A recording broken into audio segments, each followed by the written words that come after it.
தெனாலிராமன் மற்றும் திருடர்கள் கிணறு கதை. ஒரு நாள் சில திருடர்கள் தெனாலிராமன் வீட்டில் நிறைய பொக்கிஷம் இருக்கிறது என்று நினைத்தனர். அதனால் இரவில் திருட வர திட்டமிட்டனர். தெனாலிராமன் இதை கவனித்தார். திருடர்கள் வீட்டை சுற்றி மறைந்திருப்பதை அவர் பார்த்தார். உடனே ஒரு யோசனை செய்தார். அவர் தனது மனைவியிடம் சத்தமாக பேசினார். இந்த வீட்டில் இருக்கும் நகை, பணம் எல்லாம் பாதுகாப்பாக இருக்க வேண்டும்.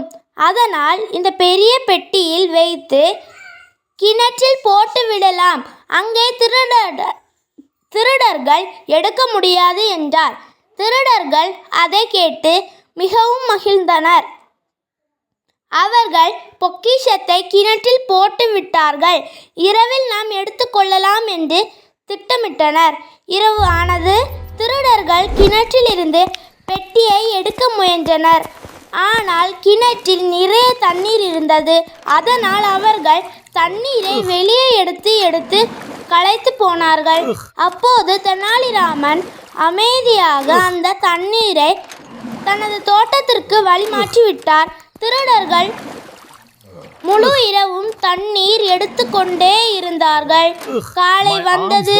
அவர்கள் மிகவும் களைத்து போய் ஓடிவிட்டார்கள். தெனாலிராமன் சிரித்து, திருடர்களால் தான் என் தோட்டத்திற்கு நல்ல தண்ணீர் கிடைத்தது என்றார். கதையின் நெறி: புத்திசாலித்தனமாக யோசித்தால் பிரச்சனையை சுலபமாக சமாளிக்கலாம்.